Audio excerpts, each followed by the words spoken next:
And then finally, we get to the last segment that we talked about a little earlier because of all the other technical difficulties. I guess, to be honest, they could have, with knowing, because they had to know by that point in time that their DVR listing was screwed up in many places. And they knew that the interview had been screwed up and they had to play it again.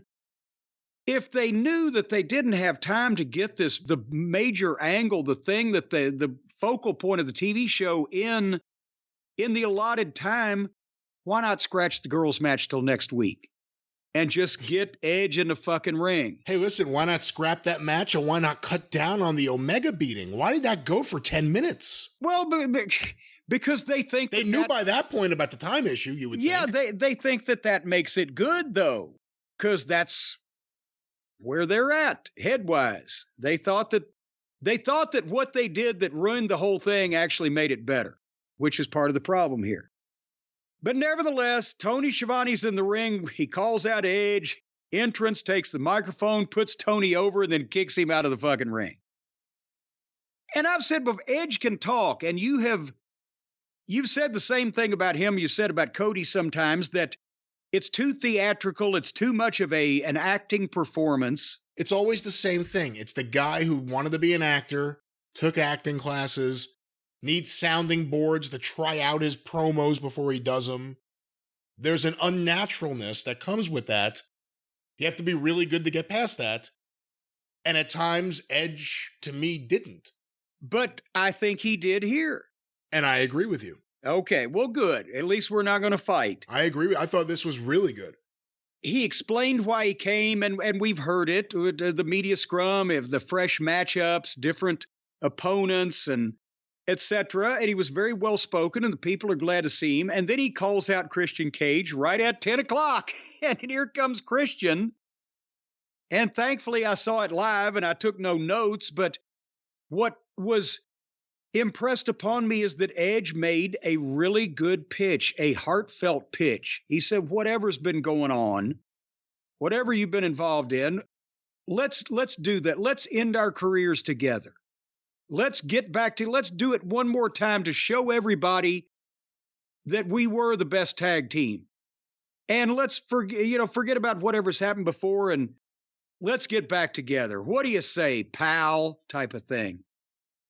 And there's the milk and the weight, and then Christian holds his hands out, and they give the big hug. And the people are like, yay! And Christian still has his microphone in his hand. And as they're hugging, he leans over Edge's shoulder. And of course, they bleeped it, as they should have. But you got the idea. He told Edge, go fuck yourself. And all the people, oh. And he turned around and walked out.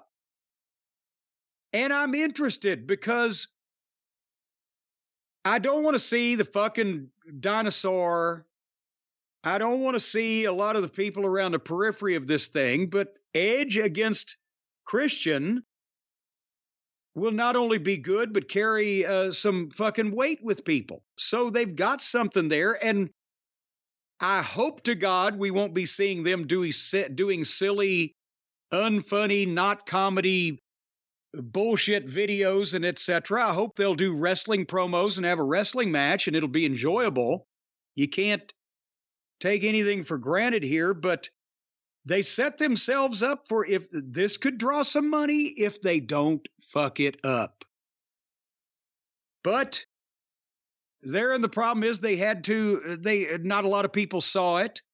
So they had to announce that it's up on, I guess, the website, on the TBS site. Right. It's done really well on YouTube. I know the 2 Edge appearances so far I think they both have done over 2 million views so far. Probably well past it. I have to check the actual number. Well, then more people saw it than would have saw it if it was on the TV properly. But because of word of mouth and because of all the hoo-ha about how a lot of people didn't see it first time around. But, I mean, this show, this was the worst TV show from a standpoint of putting something together, formatting it, using the talent the proper way, just booking a thing to begin with. except for that Edge and Christian deal, that I may have ever seen them do. It was just abysmal. It's abysmal. Nothing's clicking. The wind is going crazy in the background. Nothing's really clicking right now other than maybe the Adam Copeland stuff. It's all fresh. Everything just seems to be missing something now. The crowds are not getting bigger in the States. There's that clip that went around of Edge, of Adam Copeland, running to the stage on both sides when he debuted. Did you see that one?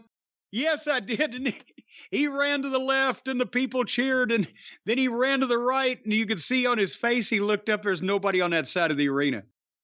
And he ran in the ring and he did it. Look, there's a chance with these two guys, this could be really, really good. Or it could be overthought and too much unnecessary stuff is thrown in there. Christian's typically been good since he became a heel, other than the over-reliance on, by the way, your parents are dead. Everyone you care about is dead. Like, he's done that too many times now. Yeah. It could be really good. You know, between these two guys working together and Jericho and Callis, it's like 90s Canadian independent wrestling unleashed on this fucking show. Except nobody is as young now as they were then. Where's Brother Midnight? That's what we really need. Now, this was a bad episode, and it continues a bad trend for AEW. And the commentary has never been worse. They are all insufferable. They've dragged Taz down. I can't even listen to Taz anymore. And Shivani is awful. And Excalibur is... I apologize to Michael Cole. Excalibur is much more unbearable than Michael Cole has ever been. Oh, Michael Cole is goddamn Walter Cronkite or Edward R. Murrow next to this. But I've always gone after Michael Cole for mediocre work. And I'm not saying I like a lot of his stuff, but he's better than Excalibur. At least he sounds awful. professional. He sounds professional and he sounds like an intelligent adult human. That's two things a sockface can't get.